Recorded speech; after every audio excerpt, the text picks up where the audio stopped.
Okay, so as usual, I'm having a terrible time making videos that don't stop in the middle or where the sound doesn't cut out. So hopefully we'll do a little bit better this time. I'm here to talk about this painting here behind me.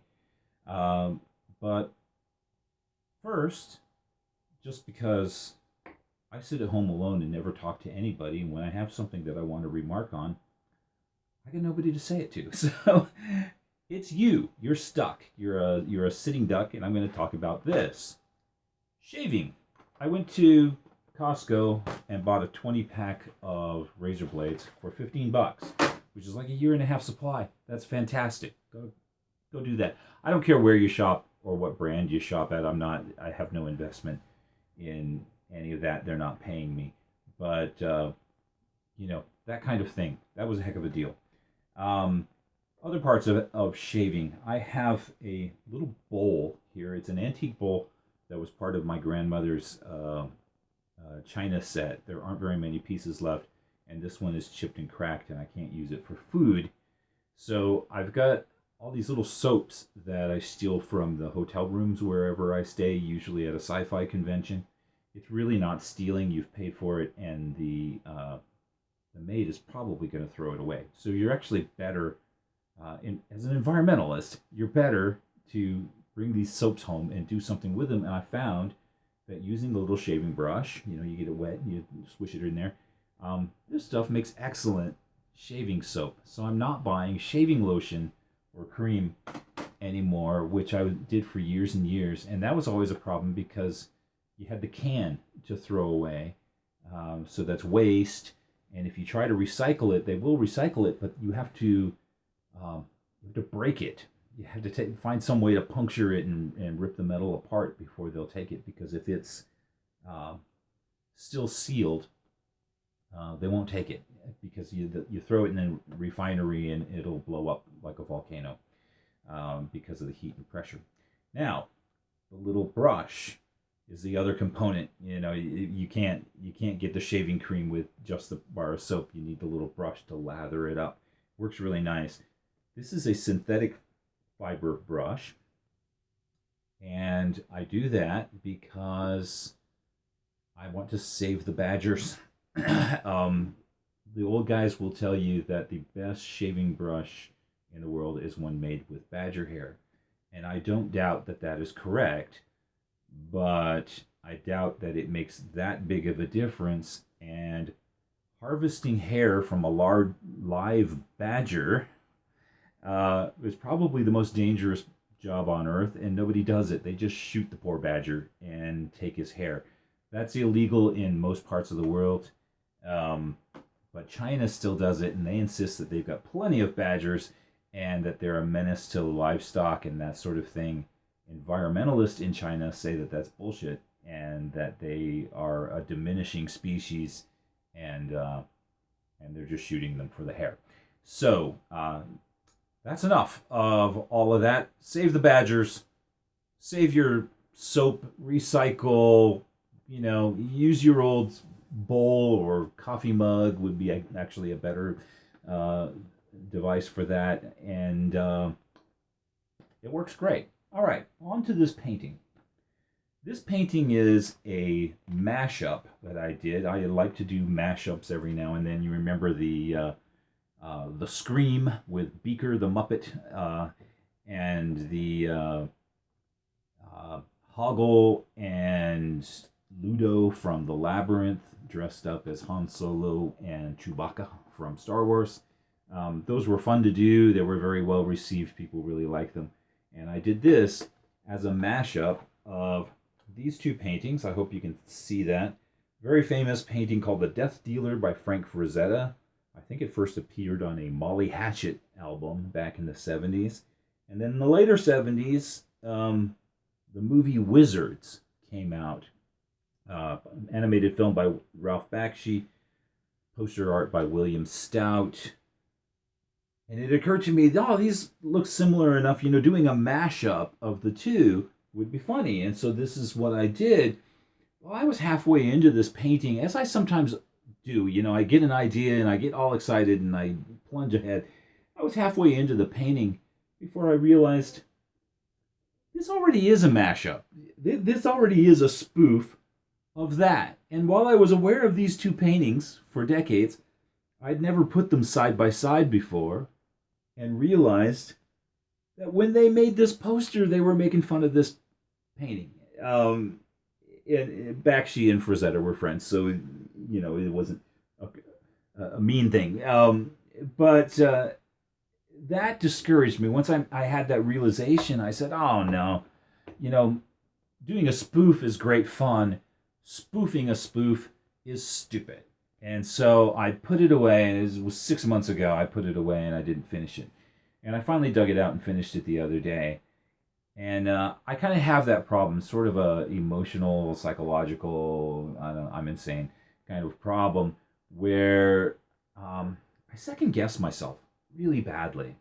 I blame church, by the way. I grew up going to church like all the time. It was practically all we did in my childhood, and our church. I can't imagine this, but I know that other churches are not like this. But our church was all about sin and death and punishment and burning in hell. That's all we talked about. So everything that you did, it could just be assumed it's a sin. You're not supposed to be doing it. Anything you could think of. If you can't find a way to justify it and say that this is actually serving God is part of God's plan, then it's a sin. Okay?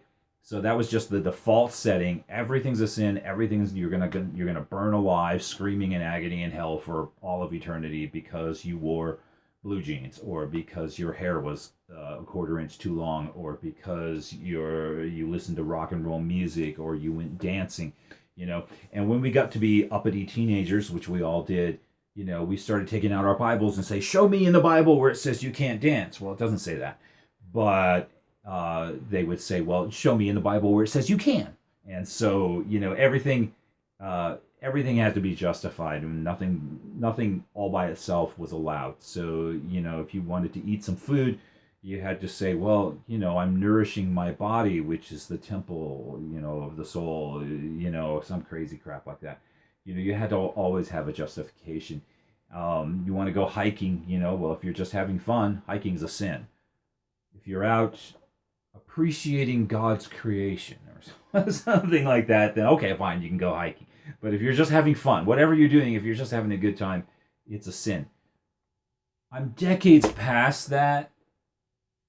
I'm not a believer at all anymore, and still I have that hang up. Like, my first instinct is, I can't do that. Oh, I can't do that. How can I justify that? I don't have to justify that. And people will tell me, they'll say, Gil, just get over yourself. Just do this stuff. You're, this sin and God and all that, that's just crazy, And as soon as they've said it, the next thing out of their mouth is invariably something about sin. Okay? Because they don't think so, but it is. Because out of their mouth is going to come, that picture might be a bit too sexist. Or that picture looks like Conan, and Conan was written by Robert E. Howard, who wrote 100 years ago, and authors 100 years ago were racist. So you're being racist by drawing something that looks like Conan, which is absurd, but I hear it. It happens to me. This woman in this picture doesn't look like the powerful female, so therefore she's, it's a sexist message. Although I mean, not everybody is a hero, some people are people for the heroes to help. But there it is. It's always there. Just a couple months ago, I was attacked by some social justice warriors online because I'd drawn a picture of a guy fighting a gorilla. And they said, "Gorillas are black people," which I found shockingly racist.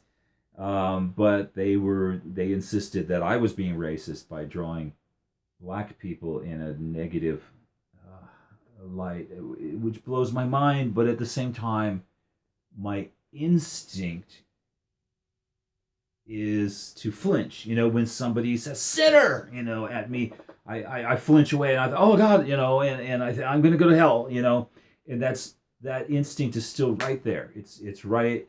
I try to suppress it. I try to get over that, but I was raised in that, and it was, the first more than half of my life, I believed that kind of thing all the time. So it's hard for me to get over. And I realized I was doing it again, when this rule, you can't spoof a spoof, it's kind of like it's a sin, it's like as it's like an art sin, right? Or a joke sin or something like that. There's always that kind of thing. You can't do that. That kind of thing is happening to me. And so finally I finished it, and I'm actually really glad I finished that. I really enjoy it a lot. Is it a copyright violation? I don't think so. It's a satire, and I think it's everybody that is concerned is going to take it in the spirit that it's intended. And someday maybe I will get over myself, and I'll probably die the next day. But there it is. That's what I've been up to lately. I've been sinning. All right. I hope all you have a good time. Sin your little butts off, and let me know if there's anything you want me to talk about. Thanks a lot. Bye-bye.